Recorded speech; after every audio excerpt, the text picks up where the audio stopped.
Morning, everybody. Welcome back to BYT.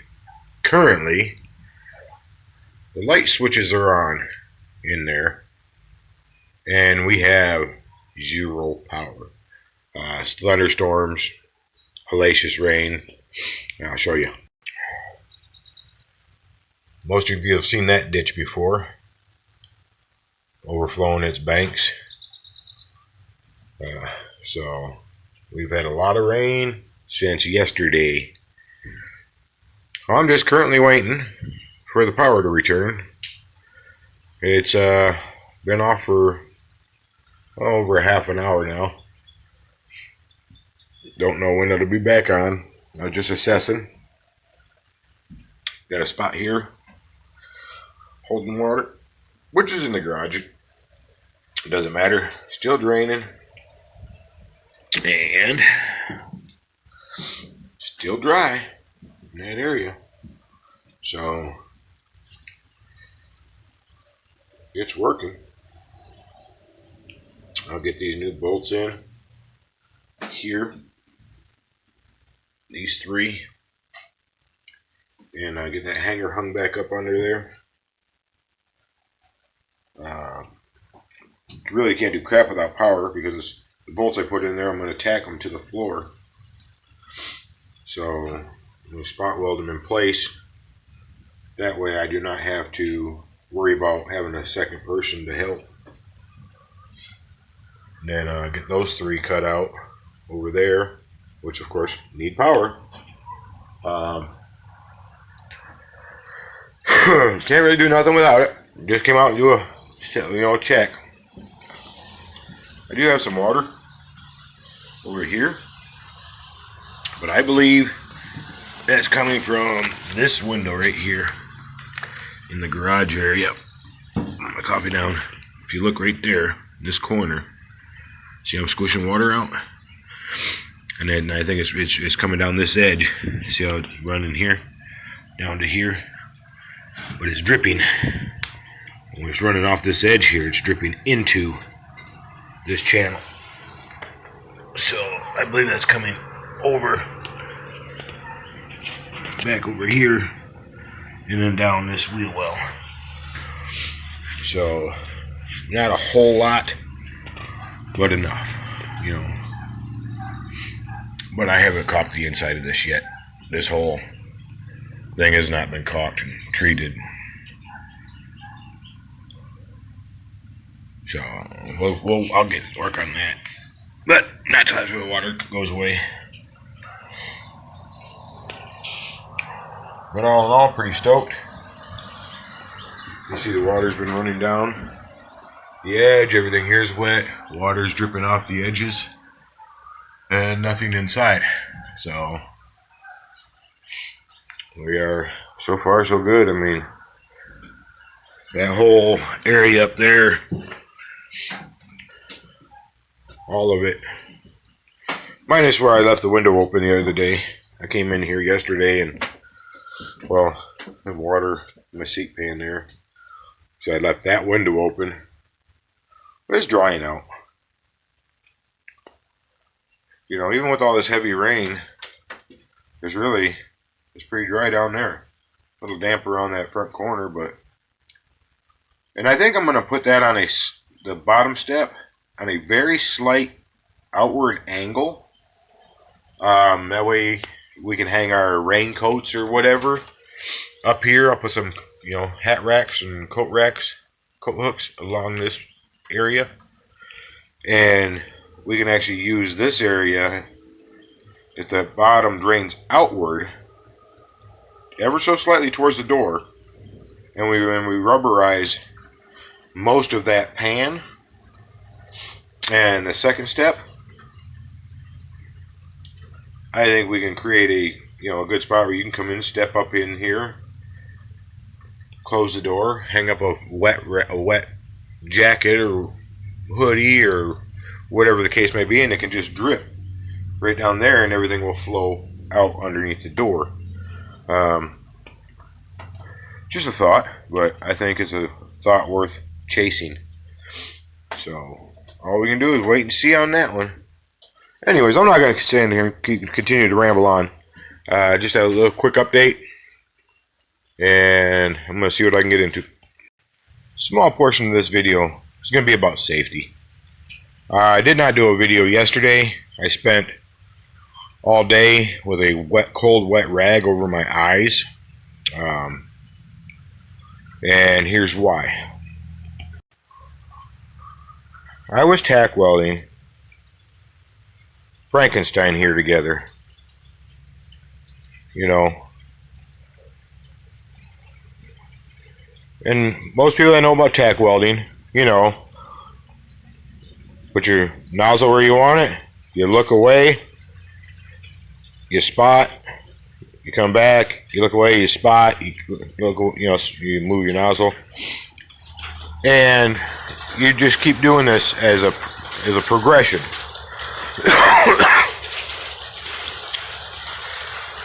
I will not be doing it anymore without the use of that guy right there. I ended up getting flash weld on my eyes, or flash burns.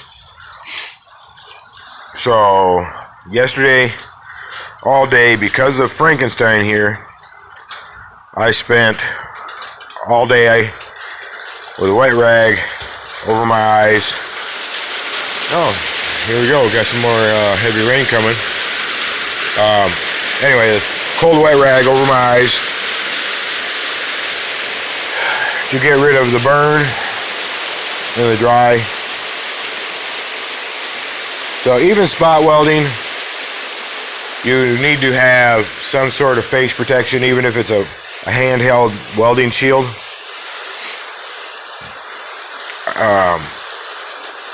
This has happened to me in the past, and to stop it in the future,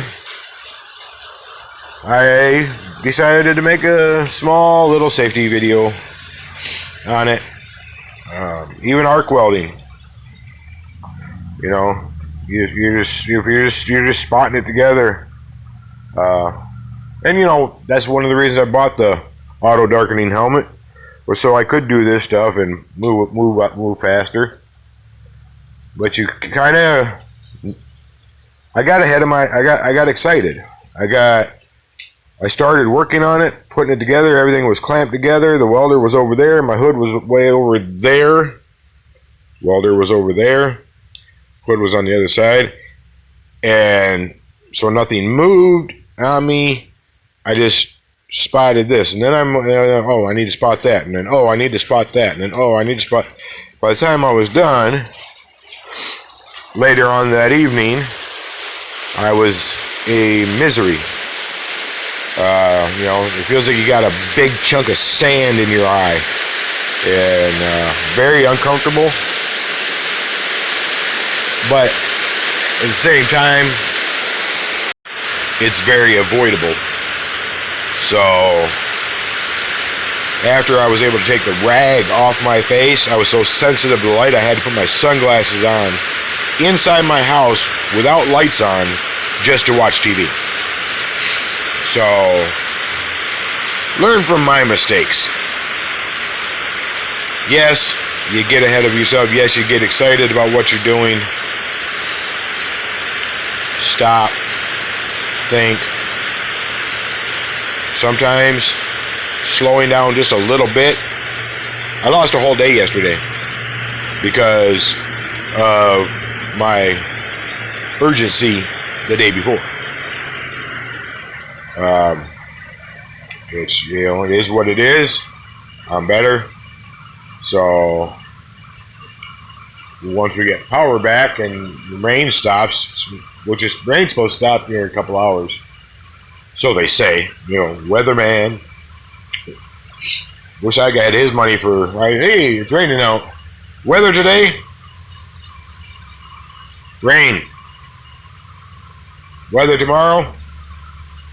Rain. So, yeah. Learn from my mistakes so you don't make them yourself. Save yourself some misery. See you in a bit. Well, I pulled this beast out. Had to use the buggy to do it. it was stuck in a mud hole. It didn't want to crawl out on its own. But this video is for everybody that wants to know if it runs, whatnot. Key.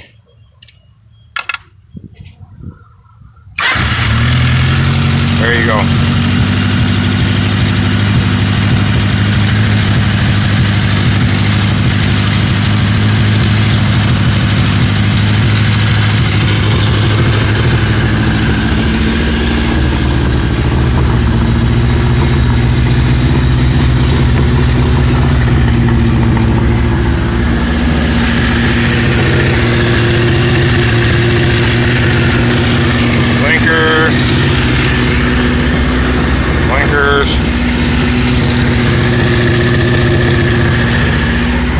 Blinkers, blinkers,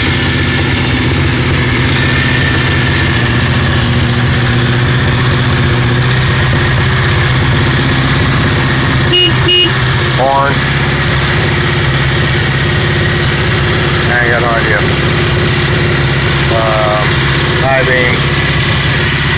High beam, low beam. Never played with the radio, so I don't know. Choke.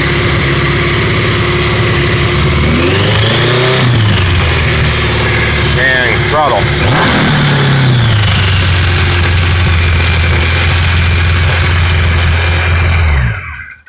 So, there's the video of it running.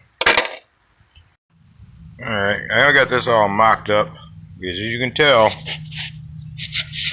there, the difference in height, that one's got to be bent. That one right there has got to be bent back down. So I have to take that arch out of it. I mean, you can look across this thing and see where it starts to go up. So somewhere in this area here is where that bend starts. So I'm gonna have to give me a long pole or something, stick in the end of that, and try to get that to come down quite a bit. I mean, you're talking, I'm putting all my weight on it, and it's not taking it down flush. So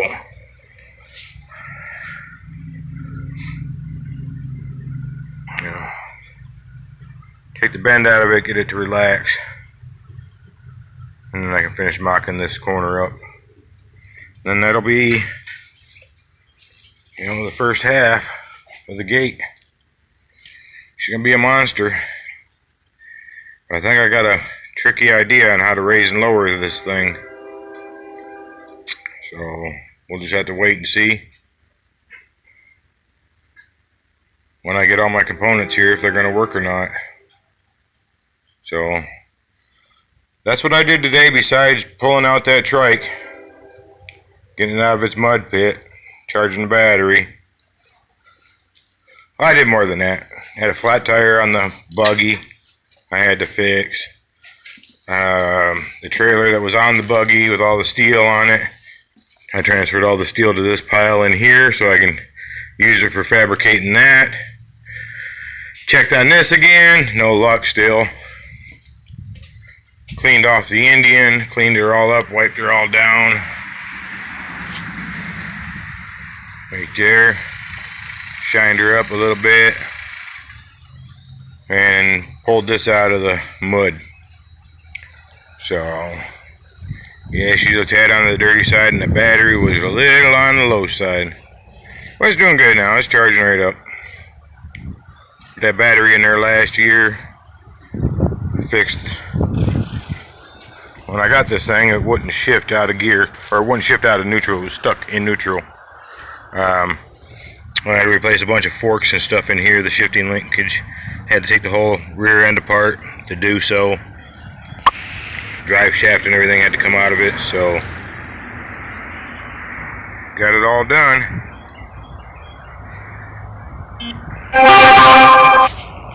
Anyhow, see you in a bit.